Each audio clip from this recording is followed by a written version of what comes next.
Hey everybody, welcome to the next commentary. Today we're playing a Veigar mid lane versus a Kassadin. Kassadin being one of the best mid laners in Veigar, not being really good at all. I think that the last time I looked at his win rate, it's just not good. But I find success with Veigar still. I mean, I played Veigar last season, and he wasn't supposed to be good back then either. So maybe I should have started Cage. It would have been kind of wild, but honestly, I think it would have worked. I could have thrown Cage over this wall. That would have been crazy. But anyways, these are the runes that I'm running this game. I have Ignite because I've found success with running Ignite specifically versus Kassadin for kill threat, because otherwise you can't kill him, because he will outscale you. He's one of the best champions in the game right now as mid lane. He's tanky, he's difficult to kill, just because of his kit, giving himself magic damage, shield, etc. But sometimes you can punish. We'll look at his first item. If he has Doran Shield, he's literally unbeatable, but he does not have that. So, we at least know that if we hit him with our abilities, we will be able to eventually chunk him. It's just a matter of how long. We'll probably use E, yeah. But now that he used E, maybe I can like look for a Q. You never know. Sometimes it will land, sometimes it won't. I tried to predict him juking because you could saw that he moved a certain way, so I was trying to abuse it. But I missed. One auto attack on him. We need to be lasting with our Q because it gives us permanent AP forever, and that's how we will eventually be able to maybe beat him. We're going to be doing a special build path where I go for I'm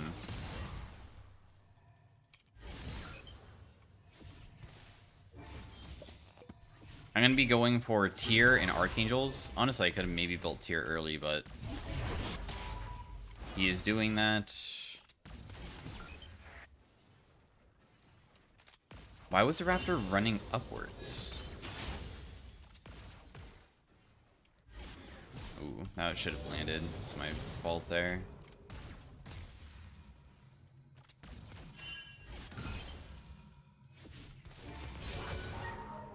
I might get ganked. If I put my cage down correctly, I might be able to, like, stop his ghost, though. Because he's gonna pop ghost on me. The Hecarim, that is. And that's scary.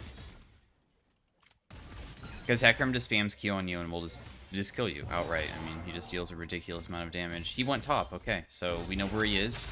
So because we know where he is, we can really just play however we want. We're not going to get punished. Use our Q through the creep to hit the Kassadin there. Get a little bit of a trade-off. They traded 1-for-1 top. Udyr did not die. Just get the CS here. This guy only has one pot left.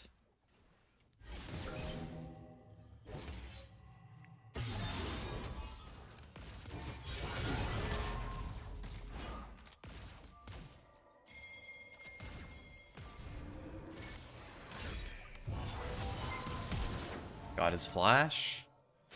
And that's the whole entire reason for the cage and trying to keep this wave towards us. I didn't mention anything about that, but having a wave near you is really, really good.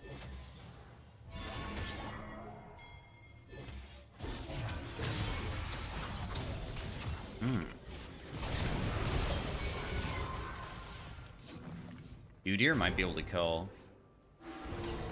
I died to an Aerie. Are you serious? The Aerie killed me. My wave is not really that bad, though. So we'll buy Tier. We'll buy boots to get back mid lane faster. At least the Kassadin died to somebody. Helps out our Udyr a little bit. I barely died. God, dude. I don't think that I would have been caught when I run back through, because I think didn't have any Qs left because she got knocked up by Qiyana. So I might have actually lived. It's alright, though.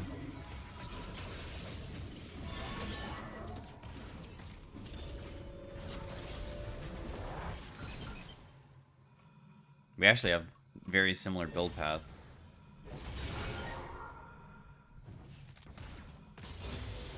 I'm trying to keep the wave, like, kind of near me, because if I just let him shove it,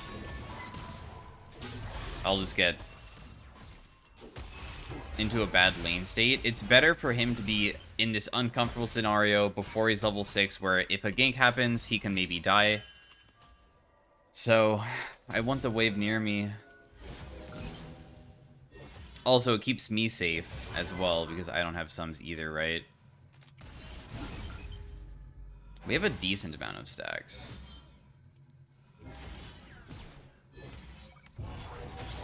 Oh, nice. I hit him with that. He's level 6. This is when the game's going to become significantly harder. I hit him with that so we can do a big trade. His R cooldown is like 8 seconds, so you have a pretty good amount of time to harass every single time he uses R. And if he uses it on me, I'm totally down to fight.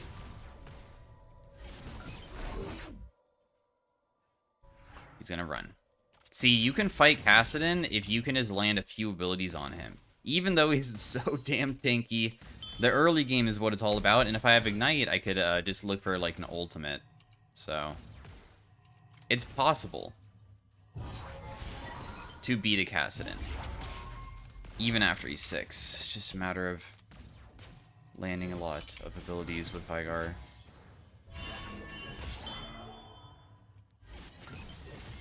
He's gonna definitely riff walk. We'll just Q and then run. I didn't get hit by the tower because I ran away too fast. Ignites in 17. I'm a little bit worried that I'm gonna get jumped on here.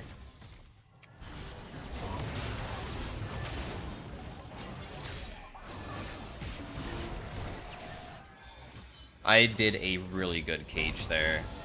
My cage saved my life.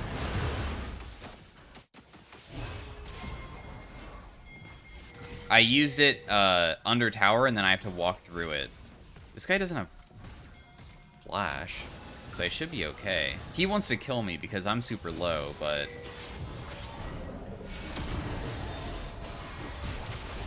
Oh my god, dude. If you put down cage, you get an assist, by the way. Even if they don't get hit by it. So I'm just going to put down the cage there, and I got an assist on Soraka, and if I get an assist, I get 5 stacks. So we like that.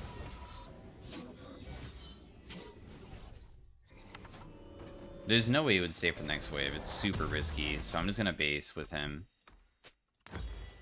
The reason why I knew I was probably going to get ganked is... Kassadin's posturing was very suspicious for being low. He was walking towards me in the middle of the wave when I'm hitting this as if something is going to happen. So that's why I wasn't like fully stepping up into the brush to give myself vision, because I think I'd be safer over here. And in fact, I almost died still. I mean, I put myself under tower and stunned them, but I still almost died. He was pretty lucky he didn't get under tower, because that spot right here is like in tower aggro. He must have just barely been out of it. If he was in tower aggro, I might have been able to kill. So Soraka, I guess, has just given up on bot or something, because it's weird that she's just mid. Oh, nice. I hit him with everything here. He can hit me, but I've already done the damage that I wanted to do. I know Soraka will heal him, but that's okay, because I will just deal damage to Soraka, because she has to use her HP to heal. Unless she Qs me, but she can't. I just won't step up.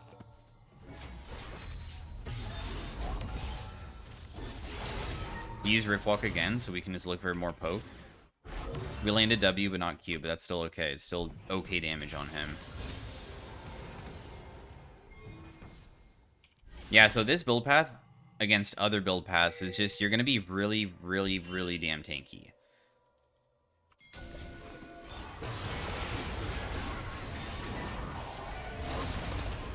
I don't need to use anything here, I believe. I'm just going to chill over here with my teammate because she's going to get engaged on. I won't be able to help her, but I'll ignite this guy, so he'll die. Landed that.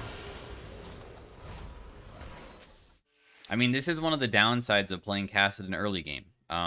Even though he's level 8 right now, he's still not really a champion yet. Kassadin is a hyper-scaling champion who will eventually just take over the game at level 16, but the thing is that during the early game, he's kind of useless, especially pre-6 as well. I mean, when we ganked him mid lane when he was 5, he couldn't do anything. Irelia came mid to try to assist him, but even that didn't really work out. There's a lot of mid fights going on this game. So I'm just gonna prep these minions for Qs as I am getting plates. I'll just Q that. Put this down to protect myself. Look how much damage we just did. Putting a cage onto a Kassadin is pretty hard. Try to always make it so if you recently used Riftwalk, just put it on top of yourself, the actual stun. So then he has to walk over it like this. So that he has to walk into it to hit you. If you use it too early, he'll just Riftwalk over it. I didn't even mean to hit him there. I was going for the wave, but he messed up. We see where Hecarim is, so I'm safe for just a moment.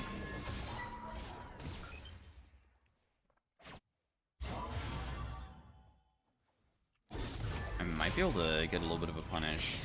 Yep, big punish, actually. Damn, he's super scared, too. I want Hecarim to jump on me here. I could have even maybe flash ultied and possibly killed. The thing is that Veigar damage versus Kassadin, once again, because Kassadin's passive is just you take 15% less magic damage, I'm not completely confident that it would have killed. He has Rod of Ages before me because I didn't buy yet. I also have Rod of Ages. It's a bit tankier now. The thing is, I think why I find success with Veigar versus Kassadin, even though this is a counter matchup and I should lose and I will lose, is that I just have a good understanding of, like, positioning versus Kassadin, that he can't always R on top of my face or he'll take a losing trade. And then Veigar's kit, every single stacks, 50 stacks of your AP also lowers the cooldown of your W. So if you can consistently land those, it's not on a bad cooldown. 4.5 seconds, deals 350 damage. Kassadin's definitely going top here. In fact, I think Olaf might just be dead. I hope that he can just outplay. Olaf W is super broken because it will give him a shield and lifesteal and he can just auto attack a bunch. I actually am going to make it up here in time because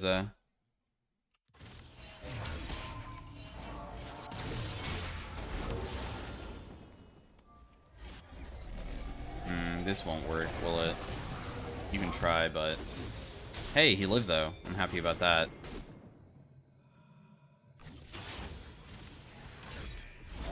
Okay, he jumped on me. My teammates are nearby, though.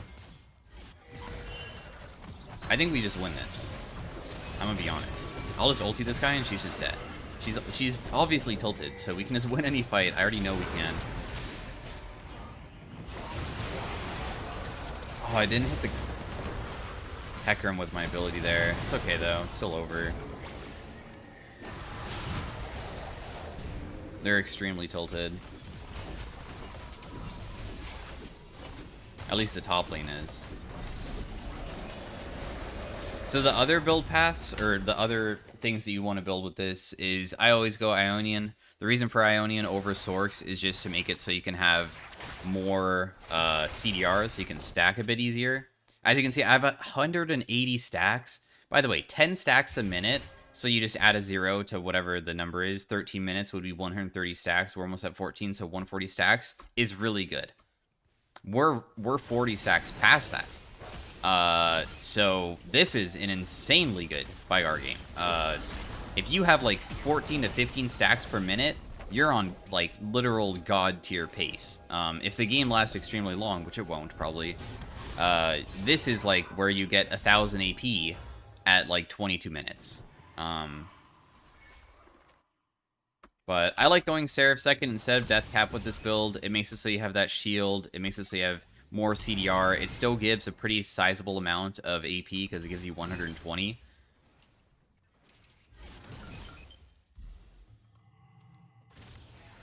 Oh, that was so close to landing on him. If we do get ganked, we probably should commit all of our resources onto killing Hecarim. In fact, if he runs back through here, we can maybe try to catch him. He might. Because he's currently doing Scuttle Crab. Did she just flash out of my cage? Okay, we got her flash, though. I pressed my R key, but she silenced me, so unlucky. She would have died, probably.